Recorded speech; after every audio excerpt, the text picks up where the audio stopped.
Start करते हैं। आज अपन पढ़ने जा रहे हैं हाउ व्हेन एंड वेयर का lecture number 2। Ready for class? Ready हो क्लास के लिए तो फटाफट से एक बार चैट सेक्शन में आग बरसा दो। फटाफट से एक बार चैट सेक्शन में आग बरसा। हमेशा हम पुराने लेक्चर को रिवाइज करते हैं, उसके बाद ही हम नए लेक्चर पर आते हैं, ठीक है? तो आज हम लेक्चर नंबर 2 पढ़ने जा रहे हैं, तो उसके लिए हमें लेक्चर नंबर 1 रिवाइज करना जरूरी है ना? रिवीजन इज इंपॉर्टेंट, है ना? आपके स्कूल की टीचर्स भी यही बोलती होंगी कि रिवीजन करते रहो, रिवीजन करते रहो। होमवर्क में देती होंगी रिवाइज रिवाइज रिवाइज, तो रिवाइज करना बहुत जरूरी है। रोज रिवाइज करोगे तो आपको कभी एसएसटी में प्रॉब्लम नहीं आएगी। और मेरे साथ तो आप यहाँ पर पढ़ ही रहे हो, मैम तो यहाँ पर है ही आपके लिए कि आपकी इस बोरिंग एसएसटी को इंटरेस्टिंग बना दे, इस सब्जेक्टिव सब्जेक्ट को ऑब्जेक्टिव सब्जेक्ट बना के हिस्ट्री क्या होती है ना? यही नोट्स मैंने आपको दिए थे, यही नोट्स मैंने आपको दिए थे। तो हिस्ट्री क्या होती है मैंने आपको बताया था। History is nothing but our past. पहले चीजें कैसी थी और आज चीजें कैसी हैं, उन दोनों के बीच का डिफरेंस होता है, उसको हम हिस्ट्री बोलते हैं। लेकिन हिस्ट्री को हम डेट से लिंक करते हैं। लेकिन कुछ चीजें ऐसी हैं जिसके लिए आप कोई प्रिसाइज डेट नहीं दे सकते, जैसे कि ब्रिटिश एम्पायर कब स्टैब्लिश हुआ या हमने अपनी फ्रीडम स्ट्रगल कब स्टार्ट करी, इसकी कोई पर्टिकुलर डेट नहीं हो सकती। लेकिन आपका बर्थडे कब आता है, इसकी पर्टिकुलर डेट हो सकती है, ठीक है? देन उसके बाद मैंने आपको बताया कि डेट्स कैसे इंपॉर्टेंट बन जाती है। जब आप किसी एक इवेंट पर फोकस करते हो वो डेट इंपॉर्टेंट बन जाती है। जब अपना फोकस चेंज कर देते हो तो दूसरी डेट इंपॉर्टेंट बन जाती है।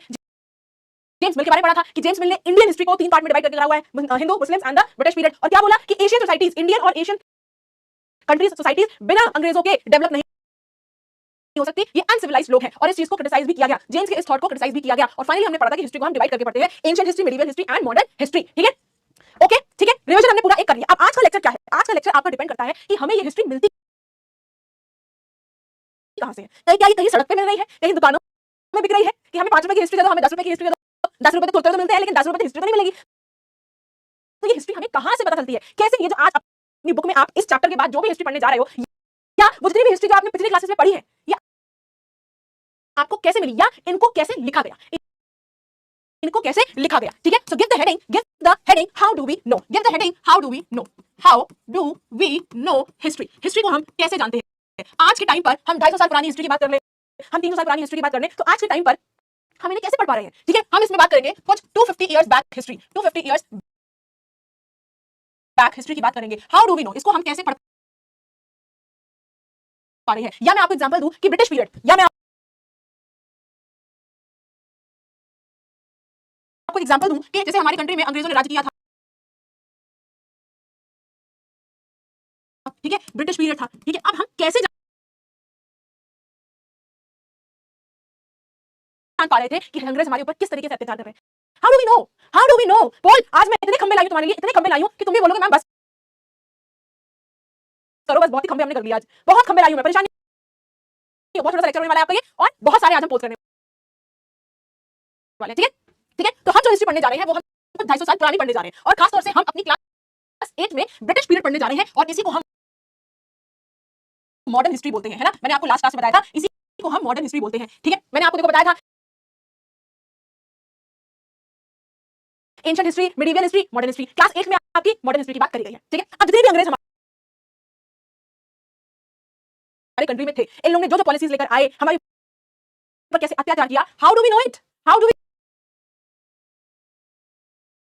No this history? हमें कैसे पता चलती है? तो हमें पता चलती है, बताओ जरा चैट सेक्शन में, जो आप बोलोगे मैम यहीं पर लिखेगी, कैसे पता चलती है? थ्रू, बताओ कैसे पता चलती है?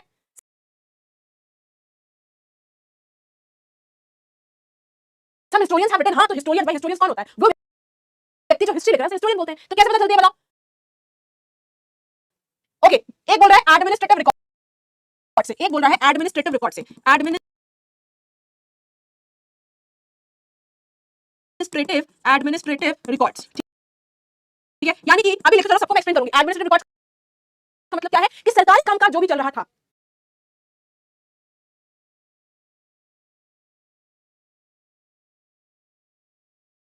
सरकारी कामकाज जो भी चल रहा था, उन रिकॉर्ड्स के थ्रू पता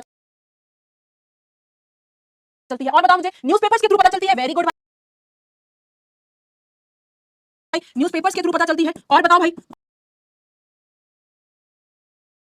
और बताओ भाई, और क्या बोल रहे हो आप? मैन्यूस्क्रिप्ट्स के थ्रू पता चलती है। शाबाश बच्चे, बहुत अच्छी बात है। मैन्यूस्क्रिप्ट्स के थ्रू पता चलती है। मैन्यूस्क्रिप्ट्स मतलब क्या होता है? मैन्यूस्क्रिप्ट का मतलब क्या हुआ? हाथ से लिखे हुए, मैनुअल बोलते हैं ना, मैनुअल। जैसे गाड़ी चलाते हैं तो गाड़ी दो तरह की आती है, एक आती है कि आपकी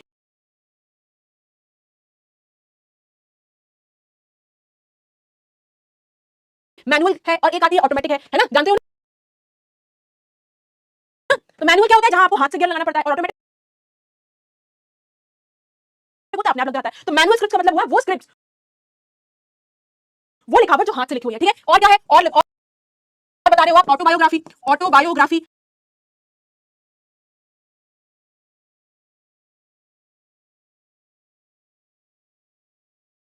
ठीक है मैम, समझ में आ गया। और बताओ क्या कह रहे हो, और बताओ। Manuscripts, documents, very good, documents आ गया, डॉक्यूमेंट्स आ गए। और बताओ भाई, और अपन पढ़ेंगे बायोग्राफी। और बताओ बायोग्राफी, दोनों के बीच का मतलब पता है? ऑटोबायोग्राफी और बायोग्राफी के बीच का मतलब पता है? ऑटोबायोग्राफी का मतलब जैसे मैं अपनी खुद की ऑटोबायोग्राफी लिख सकती हूँ,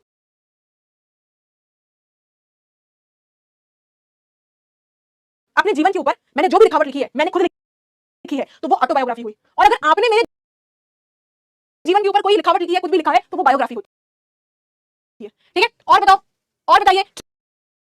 ट्रैवलर्स, वेरी गुड, और हम कहां लिख सकते हैं? हम यहां लिख सकते हैं, ट्रैवलर्स हो गए, ट्रैवलर्स हो गए। ठीक है, और बताइए। मैन्यूस्क्रिप्ट, इंटरनेट तो आज है ना हमारे पास, पहले के टाइम पे क्या था हम उसकी बात कर रहे हैं। ठीक है, इंटरनेट तो आज है हमारे पास, बुक्स हो गई, ट्रैवलर्स हो गए, बुक्स हो गई, यहां लिख लो बुक्स, बुक्स हो गई, एटसेट्रा, बेटा एटसेट्रा है, बहुत सारे सोर्सेज हैं, बुक्स एटसेट्रा, इतने सारे सोर्सेज हैं जिसके थ्रू हमें हिस्ट्री के बारे में पता चलता है। मैं बार बार बोल रही हूं, हम कुछ 250 साल हिस्ट्री के बारे में बात करने वाले हैं। जैसे कि मतलब मेरा क्या है कि हमारा भारत आजाद कब हुआ? 1947 में। अब 1947 से 250 साल पहले क्या आएगा? यानी 1947 से 1847, फिर 1747 और उसके 50 साल, तो यानी हमारी जो हिस्ट्री है वो कुछ 1700 से स्टार्ट होकर 1947 की आपकी ये हिस्ट्री है। ये हिस्ट्री है हमारी, ये हिस्ट्री है हमारी, कि हमारी हिस्ट्री 1700 से स्टार्ट होगी और ये हिस्ट्री आपकी 1947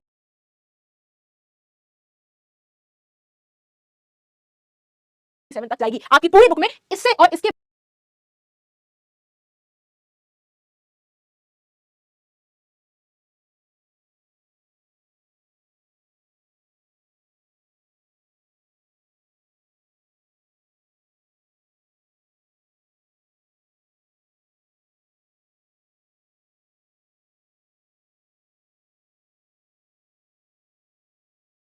बीच की हिस्ट्री दी गई है।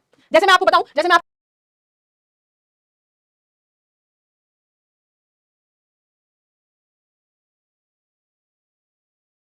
बताऊं 1757, ठीक है, जैसे मैं आपको बताऊं, यहां पर बताऊं, उसको बता देते हैं अपन।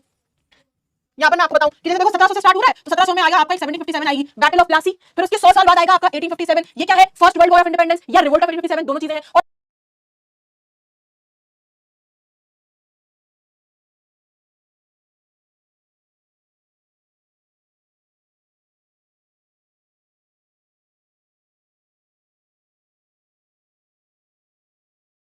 और इसके कुछ 90 साल बाद आ जाएगा 1947, भारत की आजादी। तो ये हमारा हिस्ट्री है। ये हम कुछ 250 साल की हिस्ट्री पढ़ने जा रहे हैं, और ये जो हमें हिस्ट्री मिल रही है वो हमें कुछ रिकॉर्ड से, newspaper, manuscript, autobiography, biography, popular books, newspapers, travellers, pilgrim, accounts of pilgrims, newspapers, popular booklets, important personalities, different surveys, accounts, records, इन सबके थ्रू देखने को मिलता है। एक पॉइंट हमने यहाँ पर लिखा इंपॉर्टेंट है, दैट इज सर्वेज। ठीक है, इसके थ्रू हमें हिस्ट्री देखने को मिलती है। ठीक है, सबसे पहले अपन स्टार्ट कर लेते हैं, इस वाले पॉइंट को अपन पढ़ेंगे। इस चैप्टर में आपके एक एडमिनिस्ट्रेटिव रिकॉर्ड्स के बारे में बताया गया है और एक आपके सर्वेज के बारे में बताया गया है। ठीक है, इन दोनों के बारे में बताया गया है। अब एडमिनिस्ट्रेटिव रिकॉर्ड्स का मतलब क्या हुआ? Give the heading administrative records. Administrative records, administrative records का मतलब क्या होता है? सिंपल मतलब होता है इसका ऑफिशियल रिकॉर्ड्स। क्या मतलब होता है? Official records. वो रिकॉर्ड्स जो सरकार के होते हैं, जो ऑफिशियल होते हैं, उन्हें हम एडमिनिस्ट्रेटिव रिकॉर्ड्स कहते हैं। जैसे आज के टाइम पर अगर हमारी सेंट्रल गवर्नमेंट कोई ऑर्डर इशू कर रही है तो उसे हम एडमिनिस्ट्रेटिव रिकॉर्ड बोलेंगे। अगर यूपी में योगी आदित्यनाथ जी की सरकार अगर कोई ऑर्डर इशू कर रही है तो उसे हम एडमिनिस्ट्रेटिव रिकॉर्ड कहेंगे। फॉर एग्जांपल, मैं अगर सरकार में हूं और मैंने आज अगर कोई रिकॉर्ड इशू करा है, ठीक है, तो वो 10 साल आज मैंने अगर कोई ऑर्डर इशू करा है तो 10 साल बाद वो एक रिकॉर्ड हो जाएगा, है ना, कि भाई शिखर मैम ने ये ऑर्डर इशू किया था। आई बात समझ में? तो एडमिनिस्ट्रेटिव रिकॉर्ड्स क्या होते हैं? They are simply your administrative records क्या होते हैं? Simply your official records. और ये एक बहुत इंपॉर्टेंट सोर्स है रिकॉर्ड का। लिख लीजिए यहाँ पर, important source of record, important source of record. क्यों है? क्यों है? कौन बताएगा मुझे ये चीज? क्यों? ये तो मैंने बता दिया कि भाई इंपॉर्टेंट सोर्स है, लेकिन क्यों है? मॉन्यूमेंट्स भी है, यस मॉन्यूमेंट्स भी है। अब देखो सारे पॉइंट तो मैं लिख नहीं सकती, है ना बेटा, सारे पॉइंट लिख नहीं सकती। क्यों है? परिणिका ओझा बताओ मुझे कि ये ऑफिशियल रिकॉर्ड इंपॉर्टेंट रिकॉर्ड्स क्यों होते हैं? क्यों होते हैं? कौन बताएगा मुझे इसका आंसर? बताओ। Used to debate? नहीं, बिकॉज इसको जेन्युइन है। ओके, आप कह सकते हो कि जेन्युइन रिकॉर्ड है और रिटन फॉर्मेट में है, चलो ठीक है, लिख लो इंपॉर्टेंट क्यों है, क्योंकि आप बोल रहे हो कि ये रिटन फॉर्मेट में है। ठीक है भाई, रिटन फॉर्मेट में है मतलब एक प्रूफ है कि अगर सरकार ने कोई इशू ऑर्डर किया था, कोई ऑर्डर इशू किया था, तो उसका एक प्रूफ है। ठीक है, इंपॉर्टेंट सोर्स ऑफिशियल रिकॉर्ड्स और क्या हो सकते हैं? एक तो आपने बोल दिया रिटन फॉर्मेट में है, और दूसरा कोई एग्रीमेंट हो सकता है, कोई एग्रीमेंट भी हो सकता है। ऑफिशियल रिकॉर्ड आपका कोई एग्रीमेंट भी हो सकता है, कोई रिटन फॉर्मेट में हो सकता है, कोई लॉ एंड पॉलिसी हो सकती है, लॉ एंड पॉलिसी हो सकती है। भाई ये वही है ना कि ये आपके ऑफिशियल रिकॉर्ड्स कैसे हो सकते हैं? कैसे हो सकते हैं? तो भाई कोई आपका एग्रीमेंट हो सकता है, दो स्टेट्स के बीच में एग्रीमेंट हुआ हो सकता है, कोई लॉ बनाया हो सकता है, कोई पॉलिसी बनाई हो, तो ये रिटन फॉर्मेट में होते हैं। ठीक है, रिटन फॉर्मेट में क्यों होते हैं? Why in written format? Written format में क्यों होते हैं? ये रिटन फॉर्मेट में इसलिए होते हैं बेटा, ये बहुत इंपॉर्टेंट पॉइंट है, इसलिए होते हैं क्योंकि Britishers wanted everything in black and white. ये रिटन फॉर्मेट में क्यों होते हैं, उसका आंसर है ये कि ये लिखा पढ़ी में ये रिटन फॉर्मेट में क्यों है। ये इसलिए है क्योंकि अंग्रेजों को हर चीज ब्लैक एंड व्हाइट में पसंद थी। ब्लैक एंड व्हाइट का मतलब क्या हुआ? ब्लैक एंड व्हाइट का मतलब क्या हुआ? बताओ बताओ बताओ। Very good, because it tells the government. कुछ सोचकर लोगों लागू पर। है क्या लिख रहे हो? क्या लिख रहे हो? ब्लैक एंड व्हाइट का मतलब क्या हुआ? ब्लैक एंड व्हाइट का मतलब ये हुआ कि लिखा पढ़ी में हर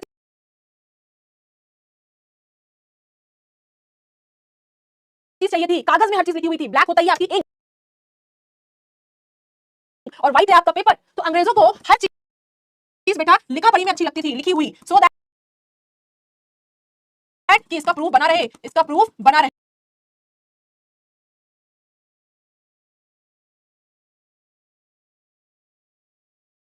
आई बात समझ में? आज के टाइम पर आप चले जाओ,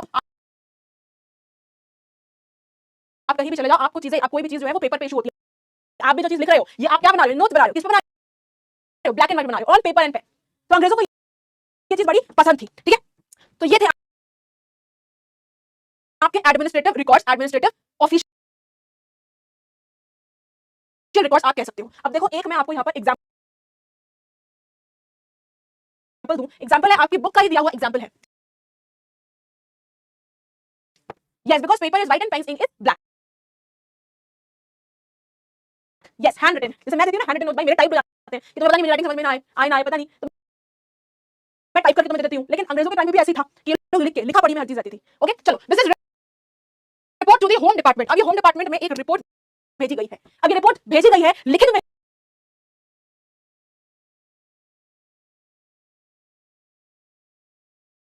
है, लिखा पढ़ी में है, इसीलिए हमारे पास ये एक तरीके का रिसोर्स है। इस तरीके से हमारा एक सोर्स है कि हम हिस्ट्री को जान पाए कि पहले के टाइम पे चीजें कैसे हो रही थी। क्या कह रहा है 1946 में जो कॉलोनियल गवर्नमेंट थी, यानी कि ब्रिटिश सरकार, in India was trying to put down a mutiny. Mutiny का मतलब होता है कि एक यहाँ पर आर्मी ने रिवोल्ट कर दिया था हमारी इंडिया में, ठीक है, सिपाहियों ने रिवोल्ट कर दिया था। That broke out on the ship of the royal Indian navy. अब क्या था, समुद्र में जहाज जा रहा था, समुद्र में जहाज जा रहा है, बह रहा है, बह रहा है, बह रहा है, बह रहा है, और बहते बहते क्या हुआ, हमारे जो म्यूटिनी यानी कि जो हमारे सिपाही भाई लोग थे, ये लोग भी बह रहे थे, तो ये भावनाओं में बह गए कि अंग्रेज हमारे ऊपर बहुत अत्याचार कर रहे हैं। तो इन लोगों ने क्या किया, इस रॉयल इंडियन नेवी में इन्होंने रिवोल्ट कर दिया, ठीक है। Here is a sample of the kind of report the home department got from the different dockyard. Dockyards क्या होता है? डॉकयार्ड्स होते हैं कि जहां पर अलग-अलग ऐसे नेवीज के अपने ऑफिसेज बना रखे हैं, ठीक है।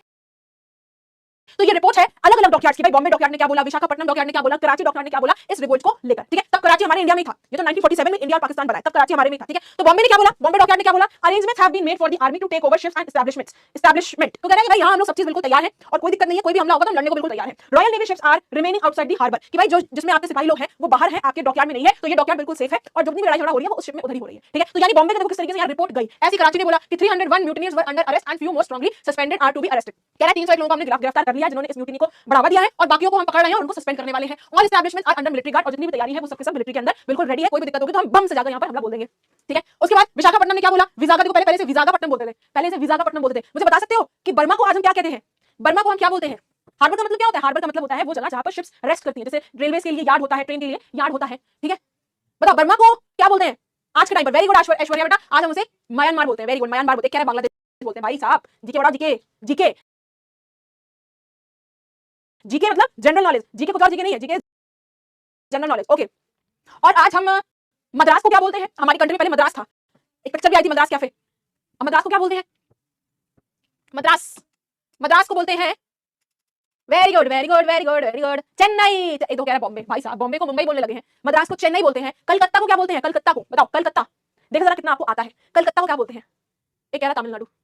कलकत्ता को very good very good very good, Myanmar बोलते हैं, कोलकाता बोलते हैं। वेरी गुड, कोलकाता बोलते हैं। अच्छा, पहले जब हमारी कंट्री में ब्रिटिशर्स थे तो यूनाइटेड प्रोविंस किसको बोलते थे? यूनाइटेड प्रोविंस, कौन देगा मुझे इसका answer? United province, United province, United province किसको बोलते थे? कोलकाता, चलो ठीक है, करेक्ट आंसर है आपका। यूनाइटेड प्रोविंस किसको बोलते थे बेटा? कह रहा है ब्लैक एंड व्हाइट को बोलते थे। भाई साहब रोस्ट कर दिया तुमने मुझे। यूके, अरे नहीं यार, यूपी, यूपी को बोलते थे यूनाइटेड प्रोविंस। यूपी को आज हम उत्तर प्रदेश बोलते हैं। यस, पंजाब पंजाब नहीं है, ये आपका यूपी है, उत्तर प्रदेश। ये छोटी छोटी चीजें हैं जो आपको पता होना चाहिए। चलो आ जाओ। तो ये इस तरह की रिपोर्ट है, सेम चीज विशाखापट्टनम में लिख के दिया है कि यहाँ पर सब कुछ अंडर कंट्रोल है, कोई भी दिक्कत होती है तो हम यहाँ पर सब चीजें अंडर कंट्रोल कर सकते हैं। तो देखो मेरा कहने का मतलब ये है कि ये एक तरीके से रिपोर्ट है, ये एक तरीके से रिपोर्ट है, ये एक तरीके से बेटा रिपोर्ट है कि कैसे हमें हिस्ट्री के बारे में पता चलता है। तो ये रिकॉर्ड्स है, एक तरीके से ये रिकॉर्ड्स है। अब इन रिकॉर्ड्स को कहीं प्रिजर्व तो करना पड़ेगा, इन रिकॉर्ड्स को कहीं स्टोर करके रखना पड़ेगा। जैसे अपने घरों के सामान है, बक्सा है, हम कहाँ रखते हैं, स्टोर में रखते हैं, है ना, कि हमसे बचा के रखे हुए, फेंक तो देते नहीं है, काम का नहीं उठा फेंक दो, तुम्हें को भाई उसमें मम्मी है एक दिन बाहर फेंक दे। एक गाड़ी आती है ना, वो वाली कचरा वाली गाड़ी आती है ना, गाना क्या है उसका कि जो है गाड़ी वाला आया घर से कचरा निकाल, देख देख देख तू यहाँ वहां ना फेंक, सुनाएगा ना, आते तुम लोग यहाँ भी, देख देख देख तू यहाँ वहां ना फेंक, फेंकेगा तो फैलेगी बीमारी, ऐसे कुछ है। गाड़ी वाला आया घर से कचरा निकाल, गाड़ी वाला आया, मतलब मम्मी तुम्हें जो है उस बक्से में बंद करके तुम सो रहे हो, तुम्हें पता ही नहीं चला, और मम्मी जो तुम्हें उठा के बाहर फेंक दे, है बाहर फेंक दे, तुम आंख खोलो देखा, अरे इतनी सुगंधित जगह तुम कहां पहुंच गए, है ना। जैसे घरों में चीजें स्टोर करने के लिए हमें रूम, एक स्टोर रूम की जरूरत पड़ती है, वैसे ही बेटा इन रिकॉर्ड्स को प्रिजर्व करने के लिए लिखिए यहाँ पर, to preserve these records, to preserve these records, इन रिकॉर्ड्स को प्रिजर्व करने के लिए गवर्नमेंट ने रिकॉर्ड रूम सेटअप करा हुआ है, record room setup, record rooms setup, ठीक है, रिकॉर्ड रूम्स सेटअप, क्लियर, ठीक है। जैसे आपको घर में चीजें प्रिजर्व करनी है, अनाज जैसे क्या होता है, मम्मी जो है 5 किलो चावल जो है तुम्हारे किचन में रखी होंगी, और 15 किलो चावल तुम्हारे स्टोर में रखे होंगे, हर महीने मंगा भी देती होंगी तुमसे। अब तुमसे क्या मंगाएंगे, तुमसे तो सिर्फ धनिया मंगाएंगे, तुम इसके अलावा कुछ तो मंगाने के लायक नहीं हो। मेरी गारंटी है 99% बच्चे जो है इस क्लास में जितने हैं, या तो वो धनिया लेने जाते होंगे, या तो वो दही लेने जाते होंगे। मम्मी तुमसे दाल चावल सब्जी मंगाती नहीं होगी, क्योंकि तुम हो ही नहीं उतने लायक। तुमसे धनिया मंगवा लो, मम्मी तुम पता नहीं खड़ी धनिया सुन लो, धनिया सुन लो, हरी धनिया सुनो, कुछ भी सुन लो, हरी मिर्ची सुन लो, ठीक है। तो जैसे घर में चीजें स्टोर करने के लिए हमें स्टोर रूम चाहिए, वैसे ही बेटा इन रिकॉर्ड्स को प्रिजर्व करने के लिए हमें रिकॉर्ड रूम्स की जरूरत पड़ती है, ठीक है। अब ये रिकॉर्ड रूम्स कहाँ होते हैं, कहाँ होते हैं, ठीक है। तो ब्रिटिशर्स ने रिकॉर्ड रूम्स बना रखे थे, जितने भी आपके एडमिनिस्ट्रेटिव जितने भी आपके एडमिनिस्ट्रेटिव इंस्टीट्यूशंस हैं, ऐसे लिखो, एडमिनिस्ट्रेटिव इंस्टीट्यूशंस, एडमिनिस्ट्रेटिव इंस्टीट्यूशंस, ठीक है। जितने भी आपके एडमिनिस्ट्रेटिव इंस्टीट्यूशंस, एडमिनिस्ट्रेटिव इंस्टीट्यूशन का मतलब बताओ, जैसे आप बोल रहे हो कोर्ट्स, वेरी गुड, जैसे आप बोल रहे हो कोर्ट्स, वेरी गुड, कि आप कोर्ट चले जाओ तो 10 20 50 100 200 साल पुरानी भी फाइलें आपको वहां पर मिल जाएंगी, ठीक है। यस, लॉ कोर्ट्स हो गया। और बताओ क्या है, विलेज तहसीलदार, ठीक है, विलेज तहसीलदार, इसका ऑफिस, इसके ऑफिस में आपको रिकॉर्ड्स देखने को मिलेंगे, इसके ऑफिस में आपको रिकॉर्ड्स देखने को मिलेंगे। और कहां देखने को मिलेंगे रिकॉर्ड्स आपको, और आपको रिकॉर्ड्स जो देखने को मिलेंगे वो मिलेंगे आपको डीएम के ऑफिस में। पहले से हम क्या बोलते थे, इसको हम बोलते थे कलेक्टरेट, इसको हम बोलते थे कलेक्टोरेट, आज जैसे हम डीएम का ऑफिस बोलते हैं, डीएम ऑफिस, ठीक है, DM office, clear, collectorate office. और बताओ म्यूजियम्स, वेरी गुड, कुछ स्पेशल इंस्टीट्यूशंस बनाए गए हैं, कुछ आपके स्पेशल इंस्टीट्यूशंस बनाए गए हैं, जैसे का आपका हो गया म्यूजियम, ठीक है। और क्या बोल रहे हो, और क्या पार्लियामेंट कहां से आ गया बेटा, आपकी पार्लियामेंट थोड़ी ना आएगी, जैसे आपके कोई आपका हो गया तहसीलदार ऑफिस, कमिश्नर ऑफिस, ये सब आते हैं आपके म्यूजियम, SEUM म्यूजियम्स हो गए, ठीक है। और क्या हो गया, और जैसे कि आपका हो गया कमिश्नर्स ऑफिस, कमिश्नर्स ऑफिस, ये सारी वो जगह है, दीज आर एक तरीके से रिकॉर्ड रूम्स, ये हैं आपके सारे के सारे रिकॉर्ड रूम्स, ठीक है, ये है आपके सारे के सारे रिकॉर्ड रूम्स, ठीक, जहां पर आपका सारा रिकॉर्ड्स प्रिजर्व किया गया है, चाहे कोर्ट हो, चाहे आपके लॉ कोर्ट्स हो, चाहे आपके विलेज तहसीलदार हो, कमिश्नर ऑफिस हो, डीएम ऑफिस हो, और कुछ आपके स्पेशल इंस्टीट्यूशंस बनाए हैं जैसे कि म्यूजियम्स, और आपका दूसरा है आर्काइव्स। मैं आपको दिखाऊं, यहाँ पर एक 1920 में नेशनल आर्काइव ऑफ इंडिया बनाया गया था इन 1920। ये बुक, ये तस्वीर आपके बुक में दी हुई है, ठीक है। क्या है, the national archives of India came up in 1920 में ये एक आर्काइव बनाया गया था जिसमें चीजें स्टोर करी गई। When New Delhi was built, जब नई दिल्ली बनाई गई थी, the national museum and the national archive were both located close to the viceroy's palace. अब वाइसराय पैलेस कौन है, वो व्यक्ति था जो हमारी इंडिया को रूल कर रहा था, ठीक है। ब्रिटेन से हमारे यहाँ एक वाइसराय आया करता था जो यहाँ इंडिया में बैठ के रूल करता था, ठीक है। तो ये दोनों जो है आपके वाइसराय के घर के बहुत ज्यादा पास थे। This location reflects the importance this institutions had in British imagination. अब इससे आपको पता चल रहा है, ये क्योंकि वाइसराय के घर से बहुत पास है, तो उससे पता चल रहा है कि ब्रिटिशर्स कितना ज्यादा रिकॉर्ड्स को प्रिजर्व करने में यकीन रखते थे, ठीक है। ओके, क्लियर है। चलो, तो ये तो हो गए आपके एडमिनिस्ट्रेटिव रिकॉर्ड्स। दूसरा आता है आपके बेटा सर्वे रिपोर्ट्स। दूसरे आपकी आती हैं जिसे हम बोलते हैं सर्वे रिपोर्ट्स, ठीक है। ब्रिटिशर्स का मानना ये था कि अगर आप इफेक्टिव एडमिनिस्ट्रेशन करना चाहते हैं, इफेक्टिव एडमिनिस्ट्रेशन, अगर आप इफेक्टिव एडमिनिस्ट्रेशन करना चाहते हैं, अच्छे से एडमिनिस्ट्रेशन, इफेक्टिव का मतलब होता है अच्छे से, अगर आप एडमिनिस्ट्रेशन करना चाहते हैं तो आपको देश को जानना बहुत जरूरी है, तो कंट्री को जानना बहुत जरूरी है। So to know country is important। देश को जानना फिर बहुत जरूरी है। जैसे कि आपकी क्लास में आप पढ़े हो, आप यूकेजी से, एलकेजी से, नर्सरी से, ठीक है, आप पढ़ रहे हो, और इसी साल आपकी क्लास में कोई एक बाहर दूसरे स्कूल का बच्चा आ गया, है ना। अब अगर दूसरे स्कूल के बच्चे को अगर आपकी क्लास का मॉनिटर या स्कूल का कैप्टन बना दे तो वो कुछ कर ही नहीं पाएगा। क्यों? क्योंकि वो तो अभी भी बाहर से आया है, उसे कुछ पता ही नहीं है कि यहाँ की क्या नीड्स है, क्या जरूरतें हैं, लोग क्या चाहते हैं। लेकिन आपको पता है, आप अपने स्कूल का एक कोना कोना जानते हो, है ना। तो आप मॉनिटर बनोगे तो आप अच्छे से यहाँ पर चीजें कर ले जाओगे स्कूल में। तो वही चीज यहाँ भी अंग्रेजों ने बोला कि अगर इंडिया पर आप अच्छे से हुकूमत करना चाहते हैं, अच्छे से एडमिनिस्ट्रेशन करना चाहते हैं, तो आपको इंडिया को जानना बहुत जरूरी है। और जानने के लिए आपको क्या करना पड़ेगा? जानने के लिए आपको सर्वे करना पड़ेगा, survey of the country, survey of the country, देश का सर्वे करना पड़ेगा। कोने कोने में जाकर जानना पड़ेगा कि लोग कैसे हैं, यहाँ पर क्या कल्चर चलता है, क्या ट्रेडिशन है, कैसे पढ़े लिखे हैं, कैसे सोसाइटी है, तो लोग क्या चाहते हैं, ये जानना आपको बहुत जरूरी है। और इसलिए इस कंट्री को जानने के लिए अंग्रेजों ने, ब्रिटिशर्स ने, इस कंट्री को जानने के लिए ब्रिटिशर्स ने 2-3 तरह के सर्वे करे थे, तमाम सर्वे करे थे। सबसे पहला सर्वे आता है आपका रेवेन्यू सर्वे, ठीक है। ब्रिटिशर्स ने रेवेन्यू सर्वे किया था, रेवेन्यू सर्वे किया था। रेवेन्यू सर्वे का मतलब क्या हुआ? रेवेन्यू सर्वे का मतलब हुआ कि भाई गांव कैसा है, ठीक है। जैसे कि गांव कैसा है, विलेज टोपोग्राफी, विलेज टोपोग्राफी, गांव कैसा है, ठीक है। यहाँ की मिट्टी कैसी है, सॉइल क्वालिटी, यहाँ की मिट्टी कैसी है, यहाँ खेती वेती हो सकती है कि नहीं हो सकती है, यहाँ के एनिमल्स, प्लांट्स एंड एनिमल्स कैसे हैं, plants and animals, flora and fauna जैसे हम बोलते हैं, ठीक है। जानवर कैसे हैं यहाँ पर, लोग कैसे हैं यहाँ पर, क्रॉपिंग पैटर्न क्या है इनका, कैसे खेती करते हैं, क्रॉपिंग पैटर्न क्या है, क्रॉपिंग पैटर्न क्या है। तो इस तरह के सर्वे को रेवेन्यू सर्वे बोलते हैं, क्लियर है। इस तरह के सर्वे को रेवेन्यू सर्वे बोलते हैं। दूसरा जो सर्वे किया था ब्रिटिशर्स ने, यहाँ लिख लो, जो दूसरा सर्वे किया था वो था आपका सेंसस सर्वे। सेंसस सर्वे, सेंसस क्या होता है, चैट सेक्शन में बताइए, सेंसस क्या होता है, सेंसस क्या होता है, सेंसस, अरे दिमाग वाली सेंसस नहीं कह रहे हैं, या आपकी आंख नाक कान वाले सेंसस नहीं कह रहे हैं, सेंसस। अरे बाप रे, आयुष कह रहे हैं मैं इग्नोरिंग मी, नहीं बच्चे पूछो, अगर तुम्हारा कोई डाउट है तो पूछो, मैं किसी को इग्नोर नहीं करती।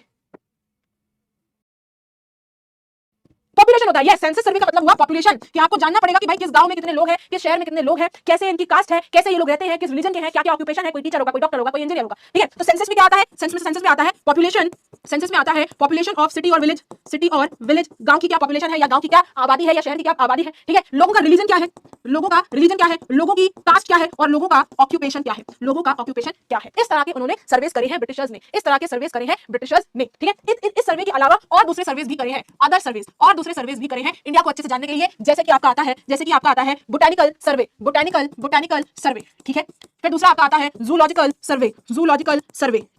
बोटैनिकल सर्वे का मतलब हुआ जहां पर आपकी प्लांट्स की बात हो रही है, ठीक है। जूलॉजिकल सर्वे का मतलब हुआ जहां आपकी एनिमल्स के रिलेटेड बात हो रही है, जूलॉजिकल, जूलॉजी से बना है, एनिमल्स की बात हो रही है, ठीक है। देन आपका आता है, यहां लिखो, देन आपका आता है आर्कियोलॉजिकल सर्वे, सर्वे, आर्कियोलॉजिकल सर्वे। आर्कियोलॉजिकल सर्वे का मतलब क्या हुआ? जहां पर बिल्डिंग्स की बात आ रही है, बिल्डिंग्स का भी सर्वे किया गया है, ठीक है। और लिखो फॉरेस्ट सर्वे, और लिखो फॉरेस्ट सर्वे। फॉरेस्ट सर्वे का मतलब क्या हुआ? जहां पर आपके प्लांट्स हैं, जंगल है, सब कुछ जंगल, जंगल, ठीक है, इनका सर्वे किया गया। और एक और सर्वे किया गया जिसे हम क्या बोलते हैं, जूलॉजिकल की बताओ, जूलॉजिकल, एंथ्रोपोलॉजिकल, क्या बोलते हैं, एंथ्रोपोलॉजिकल सर्वे। एंथ्रोपोलॉजिकल सर्वे का मतलब है ह्यूमंस का सर्वे किया गया, इंसानों का सर्वे किया गया, ठीक है।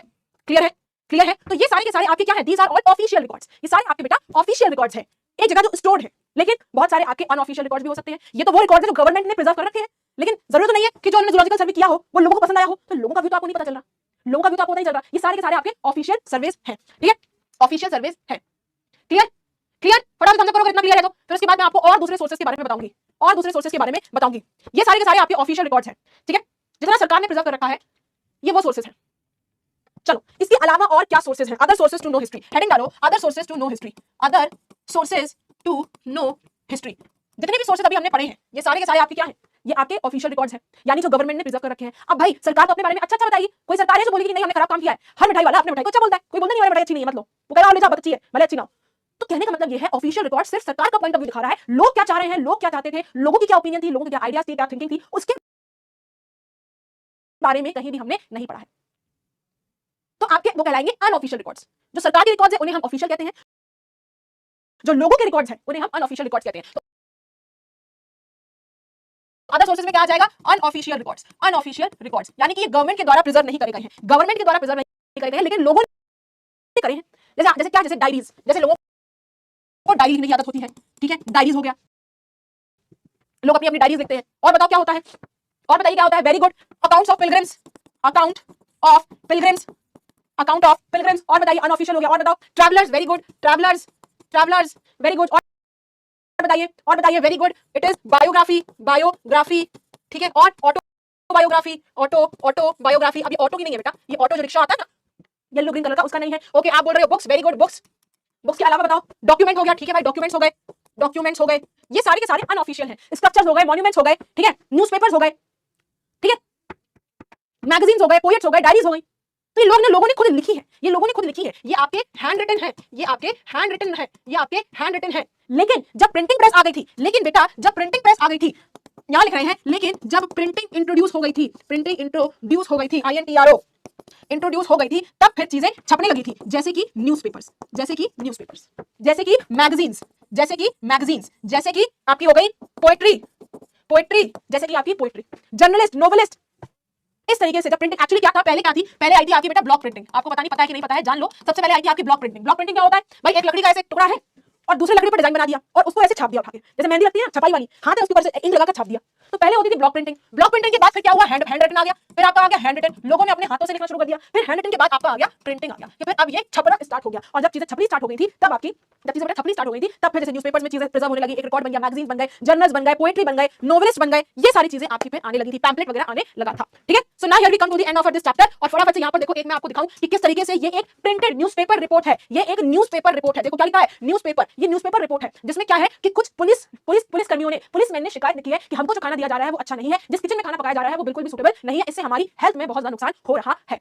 ठीक है, provides accounts to the movements and different persons. More than 2000 policemen in Delhi refused to take their food on Thursday morning as the protest against the low salary and the bad quality of food supplied to them from the police line kitchen. वो कह रहे हैं कि कुछ 2000 लोगों ने दिल्ली में, policeman ने यानी कि पुलिस कर्मियों ने, कुछ 2000 पुलिस कर्मियों ने दिल्ली में खाना लेने से मना कर दिया। क्यों? क्योंकि उनकी सैलरीज बहुत कम थी और जो खाना उन्हें खिलाया जा रहा है वो बहुत ही खराब और गंदा खाना खिलाया जा रहा है, जीरो पोषण वाला खाना खिलाया जा रहा है, बिल्कुल भी न्यूट्रिशियस फूड नहीं है। एज द न्यूज़ ब्रेक, अब जैसे जैसे ये चीजें फैली कि भाई इन पुलिस वालों ने मना कर दिया, तो आपस में यूनिटी और बढ़ गई। ठीक है, तो दूसरे पुलिस स्टेशन ने बोला हम भी नहीं खाएंगे, उन्होंने भी रिफ्यूज कर दिया। One of the strikers said, जो एक स्ट्राइकर था, स्ट्राइकर का मतलब वन ऑफ द पुलिसमैन ने क्या बोला, the food supplied to us from the police line kitchen is not fit for human consumption, कि जो हमें खाना खिलाया जा रहा है वो बहुत ही बेकार है, इंसानों के खाने लायक बिल्कुल भी खाना नहीं है।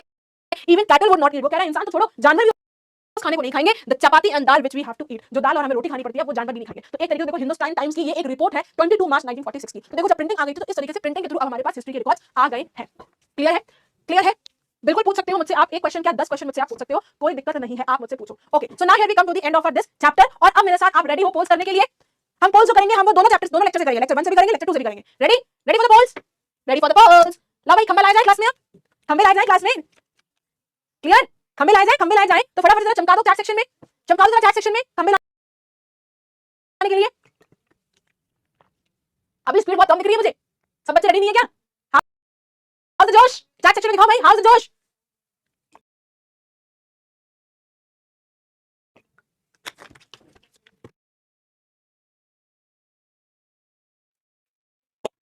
ओके ओके ओके, ठीक है भाई, ठीक है, समझ गया।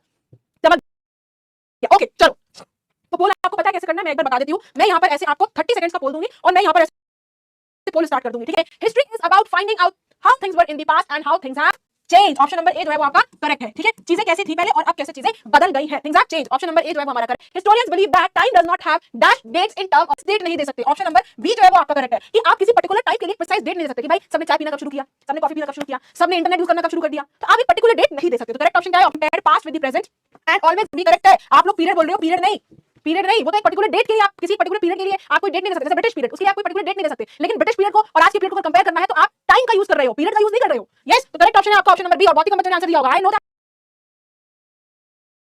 भी आप नहीं दे सकते। Mahatma Gandhi non corporation movement का भी नहीं दे सकते। किसका दे सकते हैं कि भाई महात्मा गांधी जी की डेथ कब हुई थी, तो कब हुई थी for you people. Next question, the next question says name the 3 volume work of James Mill the squires. अरे भाई, उसके जेम्स मिल की बुक का नाम है history of British India. Ancient तो कहीं मैंने पढ़ाया ही नहीं था आपको, तो ऑप्शन नंबर बी जो है वो आपका करेक्ट हो जाएगा। देख लेते हैं भाई ऑप्शन नंबर बी के इंपॉर्टेंट फॉर। अब आपको बताना है कि ब्रिटिशर्स ने, अगर आप अच्छा एडमिनिस्ट्रेशन करना चाहते हैं, इंडिया को अच्छे एडमिनिस्ट्रेशन दे सकते हैं, दबा के रखो ऑफिशियल डॉक्यूमेंट्स, बिकॉज़ ब्रिटिशर्स जो है उसने ओ फिनिश हुआ। तो करेक्ट ऑप्शन लगाएगा आपको ऑप्शन नंबर डी। इन सभी चीजों के लिए हमें रिकॉर्ड जरूरत पड़ती है ना, कि भाई प्रोग्रेस जान सके, चीजें पहले कैसी थी अब कैसी है।